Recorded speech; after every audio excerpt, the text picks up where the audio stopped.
"Stop this wedding immediately." Patricia Hammond's voice echoed through the church halls as she burst through the heavy wooden doors, her designer heels clicking dramatically against the marble floor. I stood in the bridal suite, watching her performance through the security feed I'd secretly installed 3 months ago, right on schedule. My name is Olivia Parker, and this was supposed to be my wedding day. Well, technically, it still was, just not the wedding my future mother-in-law was expecting. Mrs. Hammond, Father Michael stepped forward, confusion evident on his face. "The ceremony doesn't begin for another 2 hours. "There won't be a ceremony," she announced, waving an envelope like a weapon. "I have proof that this marriage can't proceed. Where is she? Where's Olivia?" I adjusted my veil in the mirror, checking my lipstick while listening to the chaos unfolding in the main hall. My maid of honor, Kate, squeezed my hand. "Are you sure about this, Liv?" she whispered. "We could still do this the normal way." I smiled, remembering the day 3 months ago when I discovered Patricia's secret, not through her dramatic revelation today, but through my own careful investigation. The same day I'd started planning this exact moment. "Trust me," I replied. "This is exactly how it needs to happen." Through the monitor, I watched as my fiancé James rushed in, his bow tie still undone. "Mom, what are you doing? We talked about this." Patricia turned to her son, tears streaming down her perfectly made-up face. "I'm protecting you, both of you. You can't marry her, James. The Parker family, they're not who you think they are." I had to admire her commitment to the drama. She planned this perfectly, waiting until the last moment, ensuring maximum impact, probably expecting me to break down in tears and run away when she revealed her shocking discovery. What she didn't know was that I had my own plans. "Mrs. Hammond," my father's calm voice cut through her theatrics as he entered from the side door. "I believe you have something to say about my family?" Patricia spun around, clutching her envelope tighter. "Charles Parker, how dare you show your face here, knowing what your family did to mine 30 years ago?" The small crowd of early arriving guests and wedding party members watched in stunned silence. This was better than any soap opera they could have imagined. "You mean the real estate deal?" I called out, finally making my entrance. Everyone turned to stare as I walked down the aisle, my wedding dress catching the light from the stained glass windows. "The one where your father tried to swindle my grandfather out of his property using forged documents." Patricia's face went pale. How do you know about it?" I finished for her, reaching the front of the church. "I've known for months, Patricia. I also know about the real documents you're holding, the ones you think prove your father was the rightful owner of the Sterling Heights property." James looked between us, confused. "Mom, what is she talking about?" I pulled out my phone, pulling up the photos I'd carefully collected. "Your mother found some old papers that she thinks prove her father owned the land my grandfather's business was built on. She's been waiting for the perfect moment to reveal this, probably hoping to stop the wedding and destroy my family's reputation in one dramatic sweep." Patricia's hands shook. "You don't understand. Your grandfather stole that land from my father. These papers prove it." "Actually," I said, nodding to my father, who pulled out his own envelope, "these papers prove something quite different. Would you like to explain, Dad, or should I?" My father stepped forward, his expression grave. "The documents you're holding, Patricia, are forgeries, created by your father in 1992. We have the original deed, plus evidence of your father's attempt to fraudulently claim ownership. Evidence that my father chose not to reveal 30 years ago, out of respect for your family's reputation." The church was silent. Patricia's perfectly orchestrated moment of triumph was crumbling around her. But I wasn't done yet. "I found all this out 3 months ago," I continued, my voice echoing in the hushed space.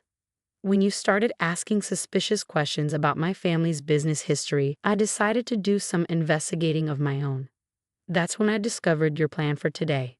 James stepped closer to me, his face a mixture of shock and admiration. "You knew? All this time?" I turned to him, smiling softly. "I knew, and I knew your mother would try something like this on our wedding day. That's why I planned accordingly." Patricia's voice shook as she tried to regain control of the situation. "The wedding is still off. I won't let my son." "The wedding is very much on," I interrupted. "Just not the wedding you were expecting." "What do you mean?" "Not the wedding I was expecting," Patricia demanded, her carefully styled hair starting to fray at the edges, much like her composure. I nodded to Kate, who pressed a button on her phone. Suddenly, The church's side doors opened, and more guests began streaming in. Guests Patricia hadn't expected to see. "Is that Judge Harrison?" she whispered, her face growing even paler as the distinguished judge who had presided over her father's business dealings 30 years ago walked in. "And Richard Sterling." "Mr. Sterling was very interested to hear about your planned revelation today," I said calmly. "Especially since his father was the original surveyor who documented the true property lines back in 1992. James moved to stand beside me, finally understanding dawning on his face. "The past 3 months, all those evening meetings you said were about wedding preparations. We're about gathering evidence," I finished. "Your mother wasn't the only one who could do research, Patricia. The difference is, I found the truth, not just what I wanted to believe." More people filed in, attorneys who had worked the original case, former employees who had witnessed the events, even Patricia's own brother, Michael, whom she hadn't spoken to in years because he had refused to support their father's fraudulent claims. "Hello, Patricia," Michael said softly. "Olivia thought I should be here today. She found me last month and showed me the real documents. It's time to let this go, sister." Patricia stumbled backward, her perfect plan unraveling thread by thread. "No, you don't understand. Daddy wouldn't. He couldn't have." "Your father forged those documents," Judge Harrison spoke up, his voice carrying the weight of 3 decades of knowledge. "I saw the evidence myself, but Mr. Parker chose not to press charges out of respect for your mother's illness at the time." I stepped closer to Patricia, keeping my voice gentle despite everything. "I could have exposed all this months ago. I could have called off the wedding and humiliated your family the way you planned to humiliate mine. But that's not who I am." James took my hand, squeezing it supportively. "So what happens now?" he asked. "Now," I said, looking directly at Patricia, "you have a choice. You can continue with your plan, try to reveal your evidence, and stop this wedding. In which case, every person in this room will testify to the truth. Your father's fraud will become public record, and your family's reputation, the one my grandfather protected, will be destroyed." Patricia clutched her envelope tighter, tears smearing her expensive mascara. "Or," I continued, "you can be part of your son's wedding. You can let go of a 30-year-old lie and choose to be part of our family's future instead of clinging to a false past." The church was silent as everyone waited for Patricia's response. James stepped forward, addressing his mother directly for the first time. "Mom," he said softly, "I knew about this too. Olivia told me everything last month. I've seen the evidence. Please, let it go." Patricia looked around the church, at the faces of people who knew the truth, at her brother reaching out to her, at her son pleading with her. The envelope slipped from her fingers, falling to the floor like the last autumn leaf surrendering to winter. I really thought," she began, her voice breaking. "I know what you thought," I said. "But now you know the truth. The question is, what are you going to do with it?" The next few moments would determine everything. Whether this would be the wedding we had planned, or whether Patricia would choose to destroy herself trying to maintain a lie that could no longer survive in the light of truth. She looked at the envelope on the floor, then at her son, and finally at me. In that moment, I saw the exact instant when 30 years of belief crumbled under the weight of reality. "The flowers," she whispered, almost to herself, "in the reception hall, they're all wrong. I should go fix them." It wasn't an apology, not yet, but it was a surrender, and for now, that was enough. As she turned and walked quickly toward the reception hall, her heels no longer clicking quite so confidently, I caught James's eye and smiled. The crisis was averted, but more importantly, we had given Patricia a way to save face while facing the truth. "That's why I love you," James murmured, pulling me close. "You didn't just expose the truth. You found a way to help her accept it." I watched as Patricia's brother followed her out, ready to help her begin healing from a decades-old wound. Sometimes I thought the best revenge isn't revenge at all. It's finding a way to turn potential destruction into an opportunity for healing. Now we could focus on what really mattered, our wedding, and the future we would build together. The ceremony that followed wasn't exactly what we'd originally planned, but it was more meaningful than I could have imagined. As I walked down the aisle, I saw Patricia in the front row, her brother beside her, her eyes red but her head held high. She'd spent the last hour rearranging flowers, channeling her emotions into creating something beautiful, perhaps her first step toward making amends. When Father Michael asked if anyone objected to our union, The silence in the church spoke volumes. Patricia met my eyes briefly, giving a small, almost imperceptible nod. It wasn't friendship, not yet, but it was acknowledgement. During the reception, something unexpected happened. As James and I finished our first dance, Patricia approached the microphone. The room tensed, memories of her earlier outbursts still fresh. I had a different speech prepared for today, she began, her voice shaky.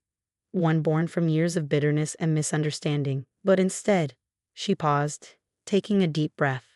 Instead, I want to tell you about the moment I realized what kind of woman my son was marrying. I felt James squeeze my hand as we listened. 3 months ago, Olivia could have exposed everything.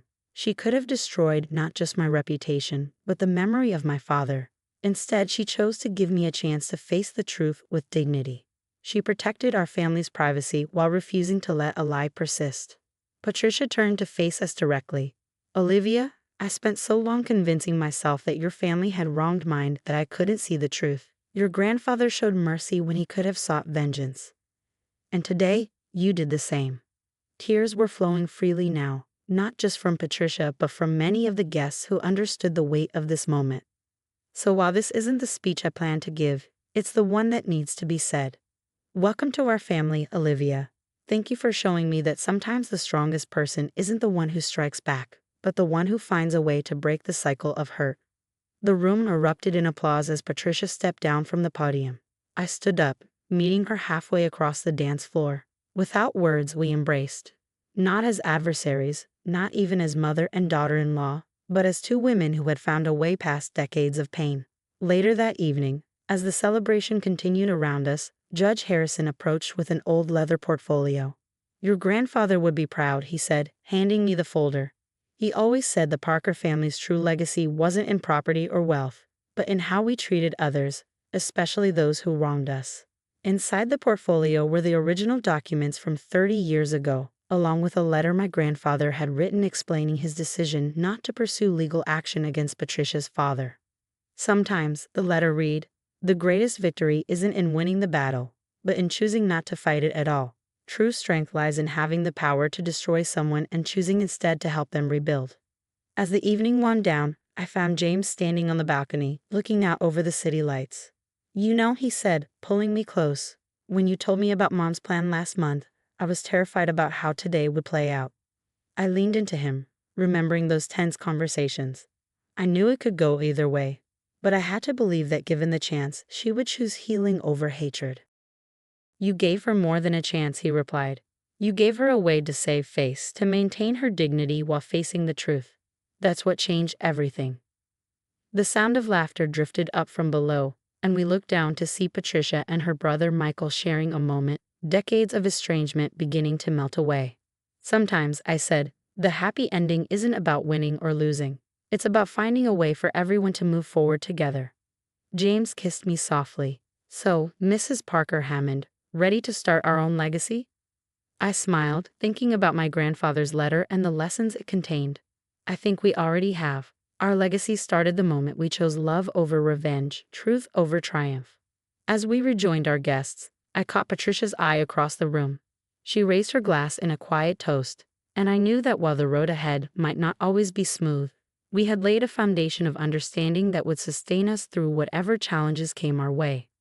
Sometimes the best endings aren't about dramatic revelations or public vindication, but about the quiet victories that come from choosing grace over grievance, healing over hurt, and love over the easy path of revenge. My name is Vanessa, and I live in Chicago, Illinois.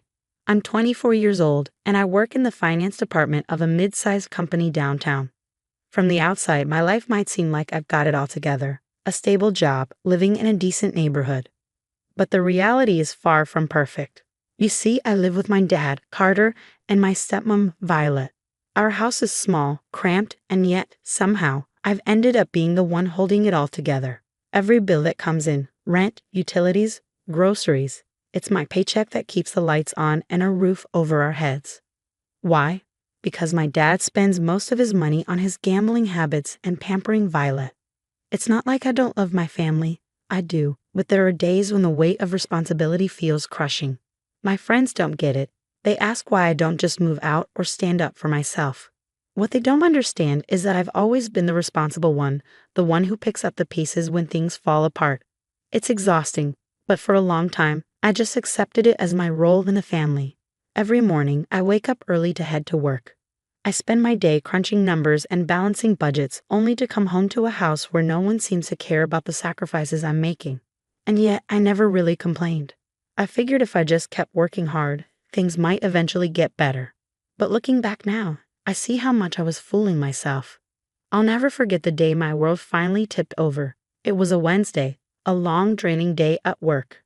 I remember the office was swamped with last-minute audits, and I had barely managed to leave before 8 p.m. The train ride home was slow, and all I wanted to do was collapse into my bed and recharge for the next day. But when I walked through the front door of our small house, something was off. First, there was noise, laughter, high-pitched squeals, and the unmistakable sound of children running around. Children? We didn't have kids in our house. Confused, I dropped my bag on the floor and walked further inside. The living room, which was usually cluttered with my dad's gambling magazines and Violet's shopping bags, looked like a daycare explosion. Scattered toys, half-eaten snacks, a spilled juice box on the coffee table. My chest tightened. What the hell was going on? Dad? I called out, but no one answered. I walked down the hall to my bedroom, thinking I could at least escape into my own space. But when I opened the door, I stopped dead in my tracks. My room, my sanctuary, looked like it belonged to someone else. There were toys everywhere. Plastic dinosaurs, dolls, and even a mini playset in the corner. My neatly made bed now had a small child sprawled out on it, fast asleep, clutching a stuffed animal. I didn't even know this kid, and yet here they were in my bed. What is going on here? I said aloud, my voice shaky with a mix of confusion and anger. That's when my dad appeared in the hallway, looking as casual as ever. He had the nerve to smile at me like this was all completely normal. "Oh, sweetheart, you're home," he said, like this wasn't a complete invasion of my space. "Dad, who are these kids? Why are they in my room?" I demanded, my voice rising with every word. He scratched the back of his head, as if he was trying to figure out how to explain something complicated. "They're Violet's sister's kids," he finally said. I blinked at him, utterly dumbfounded. Violet's sister. Since when does Violet's sister live here? Just then, Violet emerged from the kitchen, holding a pot like she was making herself right at home. But she wasn't alone. Behind her was a woman I didn't recognize. A tired-looking woman with messy hair and a hollow expression. "Oh, Vanessa, you're back," Violet said brightly, as if this was some happy little reunion. She gestured to the woman behind her. "This is my sister, Linda. She's going through a tough time right now, just finalized her divorce. So she and the kids will be staying here for a while." My jaw practically hit the floor. "What do you mean, staying here? We barely have enough space as it is. Where are they supposed to sleep?" Violet smiled, like she'd been waiting for that question. "Oh, they're using your room. The kids need a proper space, and your bed is perfect for them. Don't worry, you can sleep on the couch in the TV lounge." I felt like I'd been punched in the stomach. "Excuse me, my room? I'm the one paying the bills around here. I'm the one who covers the rent. And you're telling me I have to sleep in a living room while your sister and her kids take over my space?" My dad stepped in then, holding up his hands like he was the voice of reason. "Vanessa, come on, don't make a big deal out of this. It's family. We all have to make sacrifices for family." "Sacrifices?" I almost laughed, but it wasn't funny. "I already make sacrifices, Dad.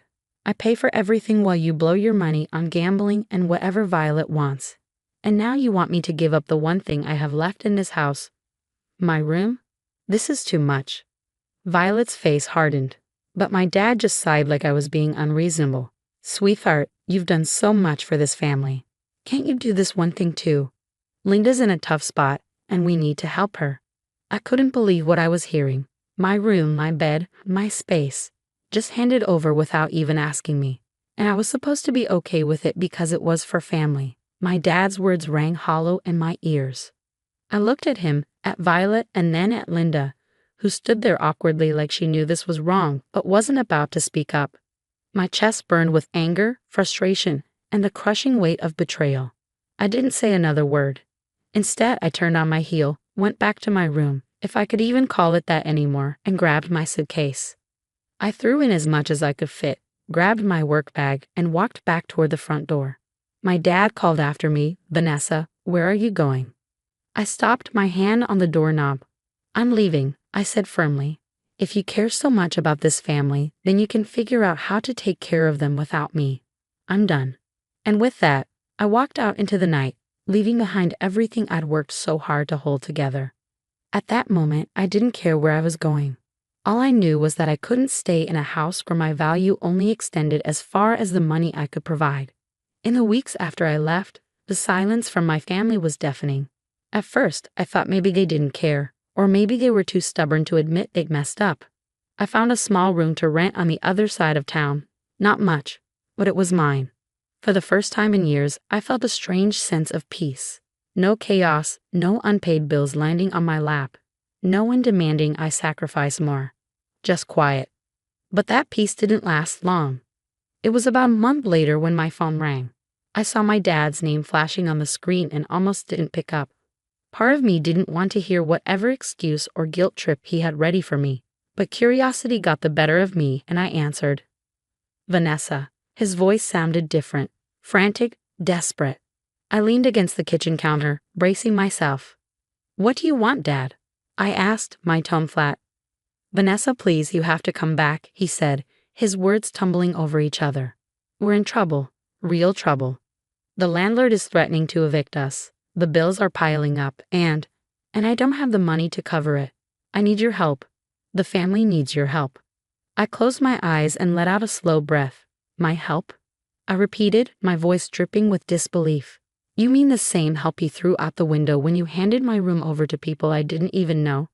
The same help you took for granted every time I paid the rent so you could waste your money on gambling? That help?" "Vanessa, please," he begged. "I know I messed up, okay. I know I shouldn't have done that. But we're drowning here. We need you." His words hit a nerve, but not in a way he intended. I realized then how much I'd let his guilt manipulate me in the past. Every time he messed up, I was the one to clean it up. Every time he failed, I was the safety net. But this time was different. "No, Dad," I said, my voice steady, though my heart was pounding. "I'm not coming back." There was silence on the other end of the line. Then he sputtered. "What do you mean you're not coming back?" "Vanessa, we're family." "Family?" I let out a bitter laugh. "You don't treat me like family, Dad. You treat me like a paycheck. You've taken advantage of me for years, and I've let you because I thought I had to. But I don't. Not anymore." "Vanessa, please," he said again, his voice cracking. "I'll change. I'll stop gambling. I'll—" "No," I interrupted. "You made your choice when you decided I wasn't worth even having my own space in the house I was paying for. You've got Violet. You've got her sister and her kids. That's your family now. You can figure it out without me." "Vanessa, don't do this," he said, but his words felt hollow. "I already did, Dad. Goodbye." I hung up before he could say anything else and put my phone down on the counter. My hands were shaking and my chest felt heavy, but for the first time in my life, I didn't feel powerless. I had said no. For once, I had stood up for myself. The days that followed were a whirlwind of emotions, but mostly there was peace, a calm I hadn't felt in years. No more calls from my dad, no more walking on eggshells at home, no more pretending I could be the glue that held everything together. It felt like I was breathing for the first time in ages, and it was glorious. I spent my time doing things I'd put off for so long. I started taking evening yoga classes to clear my mind, began meeting up with friends I hadn't seen in forever, and even took a trip to the coast to visit some distant relatives. For the first time, I felt like I had control over my own life, and that sense of freedom was something I couldn't put into words. I didn't have to worry about whether someone was going to demand money from me or guilt me into doing something I didn't want to do. A few weeks into my new life, I got another call from my dad. I didn't even bother answering it. I knew what it would be: more begging, more guilt trips, more excuses, and I was done with it. I was done being the person they ran to when they messed up, done being their fallback when things got too hard. I had spent so many years sacrificing my own happiness for them, but I wasn't doing that anymore. I kept the voicemail he left, though. It was a desperate message, his voice cracking as he asked, "Vanessa, please, I need you. We're really struggling. Please come back. We can work things out. I'll do better. Please." I deleted it the moment it ended. No more. The more I let go of the toxic pull of my family, the more I began to find my own happiness again. I realized I had been living for them, for their approval, for their needs, while my own were left behind. But now I was living for me. And for the first time, it felt good. I've since learned that cutting ties doesn't mean you don't love someone, it just means you love yourself more. I found strength in my decision, even though it was hard. It was the hardest thing I'd ever done, but it was also the most empowering. As I sat at the small cafe in the corner of my favorite park, sipping coffee and reading a book, I realized I was exactly where I needed to be. I was free, and I was proud of that. Hi, I'm Olivia. If there's one thing you need to understand, it's this, Olivia. Your sister has different needs than you. That's what my mom, Rebecca, always says whenever my younger sister, Samantha, gets showered with attention and gifts, while I work myself to exhaustion. Just last week, Samantha waltzed into the house, her voice ringing through the walls. Did you see my Instagram post from the Bahamas? Daddy said I totally deserved that trip after finishing my freshman year. I didn't even look up as I stuffed my cleaning supplies into my bag, getting ready for another night shift. Hey V, you look dead on your feet. Did you even sleep last night? My best friend Nina asked during our lunch break at the campus cafe. She's already killing it at her marketing firm job, while I juggle 3 part-time gigs. Had to cover an extra cleaning shift. The office building downtown needed someone last minute. I replied with a shrug. At least my savings account is growing. That evening at dinner, my dad, David, interrupted me mid-bite. Speaking of savings, Samantha's been looking at some amazing tours in Europe for the summer. Asterisk, that's not even fair. Samantha whined dramatically. Olivia gets to work and save money while I'm stuck here being bored. I gripped my fork tighter. The only peace I ever found was at Grandma Eleanor's boutique, organizing inventory after my classes. You're working too hard, my dear, Grandma said as she watched me price new arrivals. Your parents should be supporting your education, not. It's fine, Grandma, I interrupted quickly. The joint savings account was my idea, remember? I've been adding to it since I was 14. Babysitting, cleaning jobs, you name it. Later that night, while folding shirts at my dry cleaning job, my phone buzzed with another text from Samantha. Gee sis, found the perfect Gucci bag.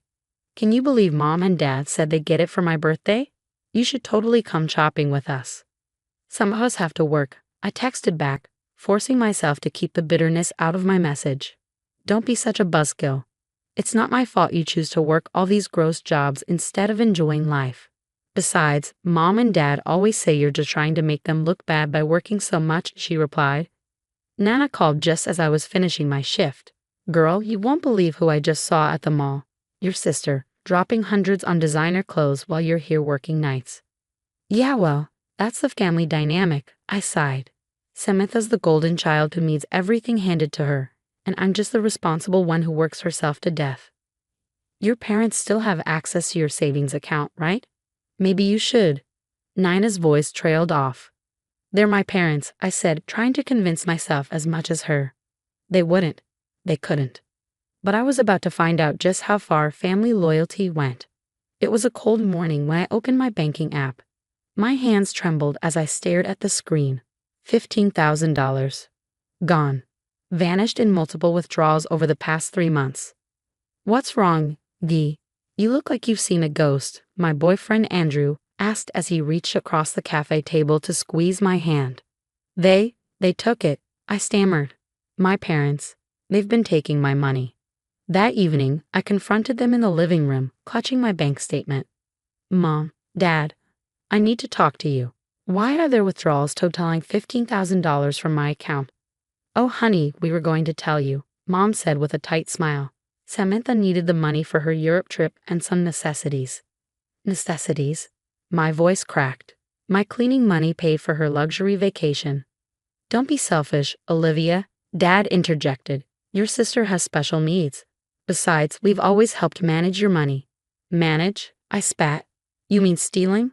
All those mysterious withdrawals over the years, every time Samantha wanted something new. Oh my God, are you seriously making a big deal about this? Samantha sauntered in, rolling her eyes. It's just money. You can clean more houses if you need it so badly. I stared at her, my anger boiling over. Remember when Dad's expensive watch got broken and you blamed me? Was that just another manipulation? Please, he scoffed. You're so dramatic. Nobody believes your victim act anymore. I already told everyone at Aunt Scarlett's birthday how jealous you are of my travels. Andrew pulled up my account history on his laptop, his jaw tightening as the numbers confirmed what I already knew. Later that night, Andrew sat beside me, his laptop open. Olivia, this goes back years, he said, scrolling through the transactions. Small withdrawals, perfectly timed with Samantha's shopping sprees. I slammed the bank statement onto the kitchen counter in front of my parents. I want my money back. Mom's voice was cold, her arms crossed. You need to understand your place in this family. My place? I snapped. I've worked 3 jobs since high school. I clean offices at night while you fund Samantha's Instagram lifestyle with my money. We expect you to support your sister's dreams, Dad said, his tone leaving no room for argument. Family sacrifices for family.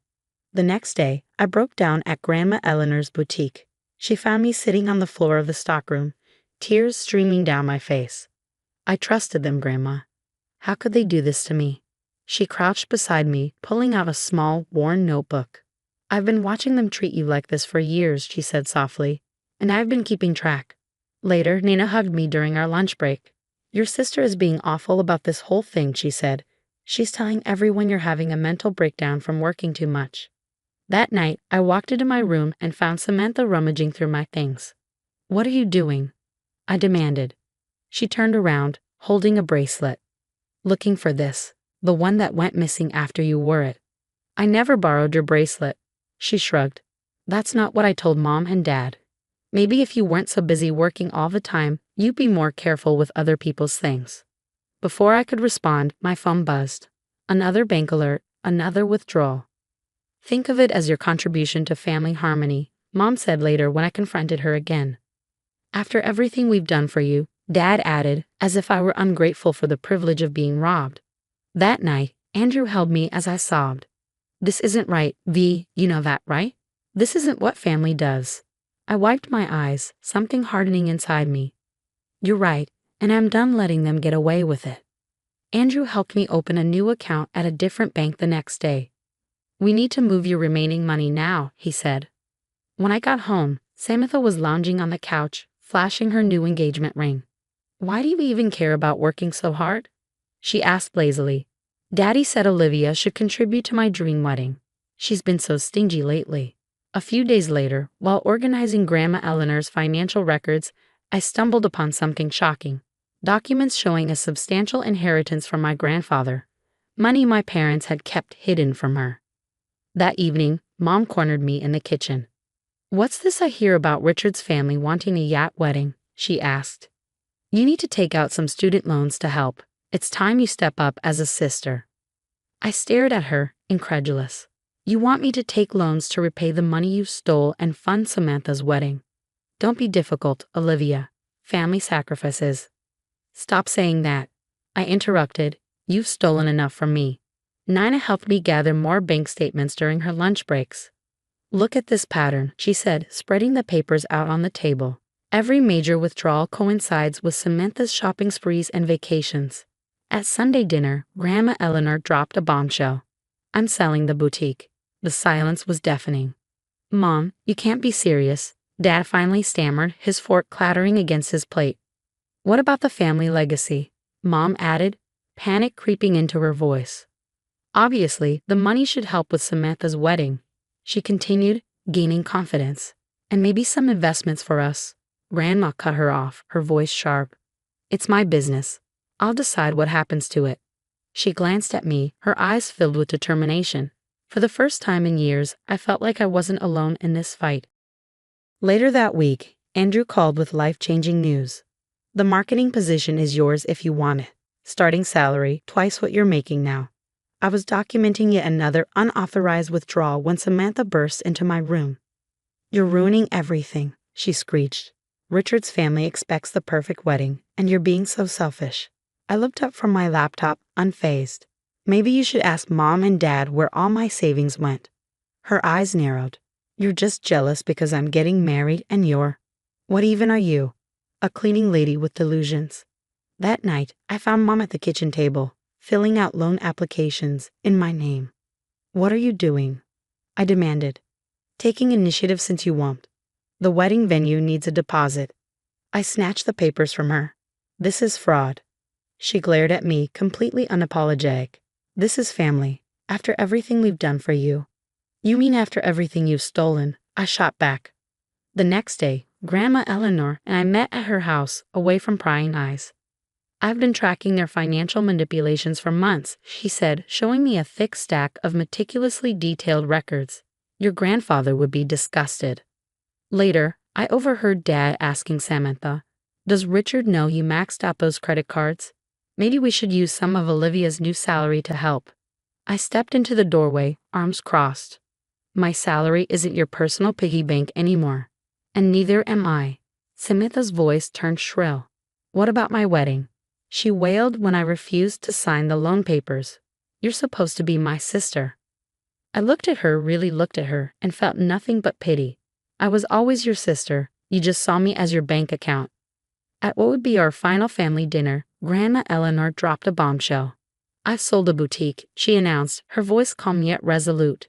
And in light of recent events, I've made changes to my will. The room went silent, save for the clatter of Mom's fork against her plate. What changes? She demanded. Grandma's gaze landed squarely on me. Everything goes to Olivia. The boutique proceeds, the inheritance you tried to hide from her. All of it. Dad's face turned purple. You can't do this. Exactly, Grandma replied coolly. I've watched you abuse my granddaughter's trust for years. The fallout was swift. That same week, Richard stormed into our house, waving credit card statements in the air. Samantha, what is this? $50,000 in hidden debt. She stammered. Baby, I can explain. Olivia was supposed to help with the wedding. It's over, he cut her off. I won't marry a liar. Then came the tax audit. My detailed financial records had sparked an investigation into my parents' creative accounting. How could you do this to us? Mom sobbed when they were forced to list the house for sale to pay off penalties. I didn't do anything, I said, my voice steady. Your choices did this. 2 years flew by. My marketing agency grew from a small startup to a respected firm.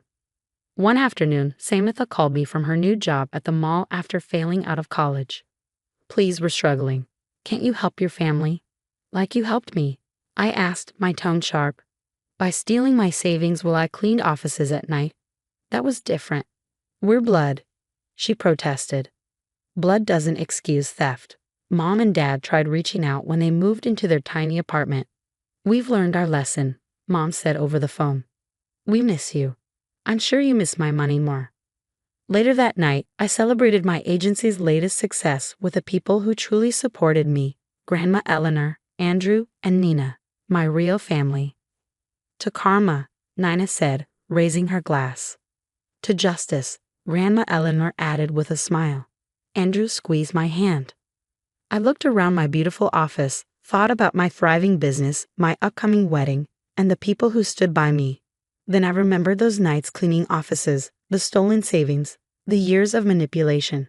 To learning that the best revenge isn't getting even, I said, raising my glass. It's getting away and thriving without toxic people in your life. What would you do if you discovered your parents had been secretly funneling your hard-earned money to your sibling for years? Would you expose them immediately or quietly gather evidence like I did? Share your thoughts in the comments. My name is Sophia. I'm 18 years old, balancing my days between shifts at the local coffee bar and nights trying to tune out the chaos at home. It's not the life I imagined, but it's the one I've got. I grew up without my mom. She passed away when I was 5, leaving my dad and me to figure things out together. For a while, it felt like we had something special, just the two of us against the world. But everything changed when Karen came into our lives. Karen is my stepmom, though calling her that feels wrong. She's not a mom to me, never has been. From the moment she moved in, it was like she planted herself at the center of everything. She had this way of turning my dad's attention completely toward her, leaving me on the outskirts. At first, I tried to make it work. I wanted to believe that having Karen around might make our family whole again. But it didn't take long to see her true colors. She was greedy and manipulative, always asking for money or making subtle digs about how much I cost my dad. When I called her out, she'd laugh it off, saying it was just a joke. But it didn't feel like one. My dad, Daniel, never saw it. He always took her side, rushing off my concerns like they didn't matter. Karen's trying her best, he'd say. Or worse, Sophia, you need to grow up and stop being so dramatic. Dramatic? That word stuck like a thorn in my side. Every day at home felt like walking on a tightrope. I'd go to work early and stay late just to avoid being there. The coffee bar became my escape. A place where I wasn't constantly second-guessing myself or defending who I was. But no matter how much I tried to keep my head down, Karen found ways to make her presence felt. One day, everything came crashing down, and there was no escaping it. I'll never forget how it started, a small, stupid moment that unraveled everything I thought I knew about my life.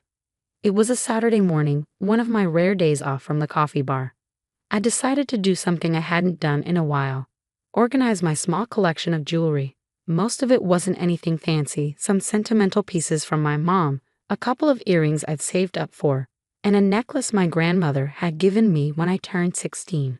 To me, though, it was priceless. But as I opened the box, a wave of panic swept over me. My favorite gold bracelet was missing. So were the little diamond studs I'd worked weeks of double shifts to buy. At first, I told myself I must have misplaced them. Maybe I left them in my bag or on my dresser. I tore through my room like a hurricane, searching every corner, but they weren't there. That's when a terrible thought crossed my mind. Karen. It wasn't like I hadn't noticed little things disappearing here and there. Spare cash from my wallet, a few gift cards I'd gotten for Christmas. But I always told myself it was my fault. Maybe I sent the money and forgot. Maybe I lost the cards. But this was different. Jewelry doesn't just vanish.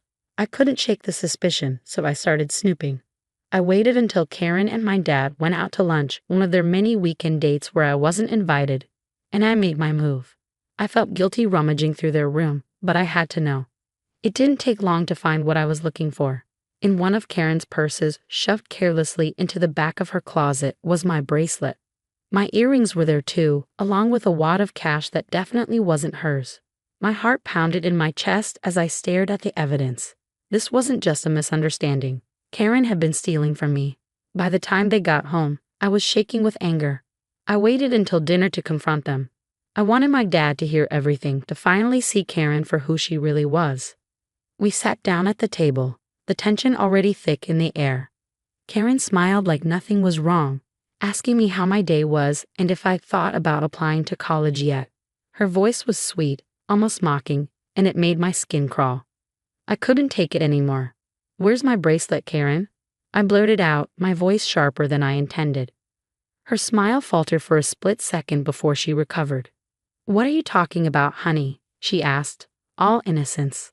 "You know what I'm talking about," I shot back. "The bracelet and earrings you took from me. I found them in your purse." The room went still. My dad put his fork down and stared at me like I'd just said something obscene. "Sophia," he said slowly, "you need to be careful about making accusations like that." "It's not an accusation," I nearly yelled.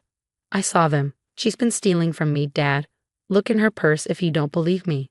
Karen gasped, putting a hand to her chest like I physically attacked her. "Daniel, I don't know why she's saying this," she whispered, her voice trembling. "I've done nothing but try to be a good stepmother to her, and this is how she repays me." I couldn't believe what I was hearing. She was twisting it all around, making herself the victim. And my dad. He was falling for it, just like he always did. "Sophia," he said, his voice firm now, "apologize to Karen. Right now." "What?" I stared at him, my eyes burning with tears. "She's lying, Dad. I'm not making this up." "You've been nothing but disrespectful to her since the day she moved in," he snapped. "I'm tired of it. You're just jealous of our relationship, and frankly, I'm done with your behavior." Jealous? The word hit me like a slap. He wasn't just taking her side, he was blaming me. "I want you out of this house," he said, his voice cold and final. "If you can't live here without causing problems, then you can leave." I felt like the ground had been ripped out from under me. My own father was kicking me out because of her. I didn't even argue. What was the point? That night, I packed a bag and left. As I walked out the door, Karen stood in the hallway, watching with a smug smile. My dad didn't say a word. It was the loneliest, most heart-wrenching moment of my life, but it was also the moment I realized something. I couldn't rely on anyone but myself. A year passed. It wasn't easy starting over at 18 with nothing but a small suitcase and a part-time job. For the first few weeks, I crashed on a coworker's couch, picking up as many extra shifts as I could. Eventually, I saved enough to rent a tiny studio apartment, just 4 walls, a bed, and a stove. It wasn't much, but it was mine. At first, I thought about my dad and Karen every day. I kept waiting for him to call, to check on me, to apologize. But the call never came. Over time, I stopped waiting.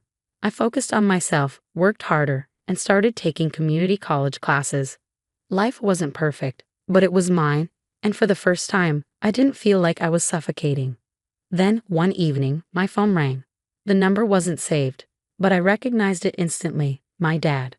I stared at the screen for a moment, debating whether to answer. Part of me wanted to ignore it, to let him feel the same silence he'd given me. But curiosity, and maybe a sliver of hope, got the better of me. I pressed accept.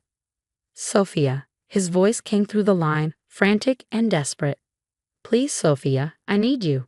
My stomach twisted. What's wrong? I asked, keeping my voice as neutral as possible. It's Karen, he said, his words tumbling over each other. She left me. She took everything, money, the car, even some of my work equipment. I don't know what to do. I'm lost. I need your help. For a moment, I couldn't speak. I should have seen it coming. Of course, Karen would leave when there was nothing left to take. But hearing him admit it felt surreal. You need my help? I asked, my voice sharp with disbelief. After everything. I know I messed up, he said quickly. I see that now. I should have believed you, Sophia. I was blind. Please, I'm begging you. I've got nowhere else to go. My heart pounded in my chest, a mix of anger, hurt, and disbelief. How dare he come to me now, after throwing me out like garbage? How dare he expect me to save him when he hadn't even lifted a finger to help me? No, I said firmly, my voice steady despite the storm raging inside me. What? His voice cracked, like he couldn't believe what he'd heard. No, I repeated. I'm not helping you, Dad. You made your choice when you believed her over me, when you kicked me out.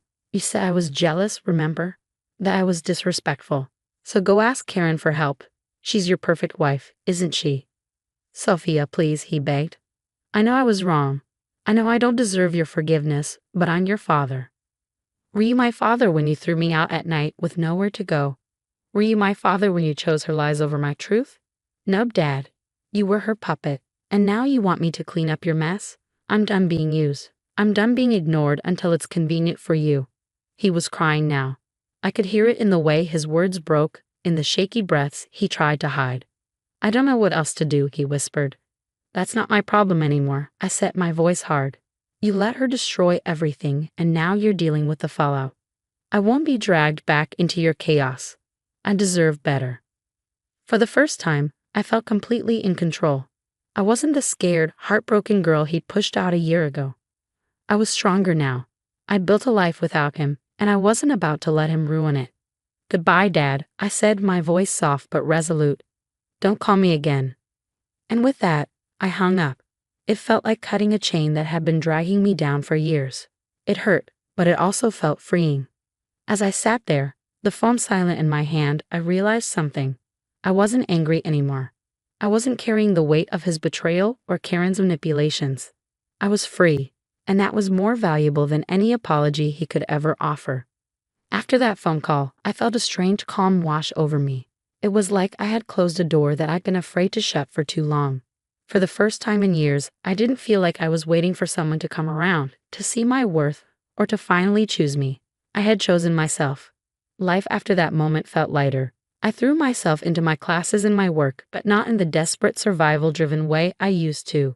This time, I was building something. I joined a book club at the library and made friends who felt more like family than my own ever had. On weekends, I volunteered at a shelter downtown, something I'd always wanted to do but never felt like I had the space for. One day, I was sitting in my tiny apartment, sipping coffee and sketching ideas for a project I was working on for school, when I caught myself smiling. Not a forced, polite smile, but a real one.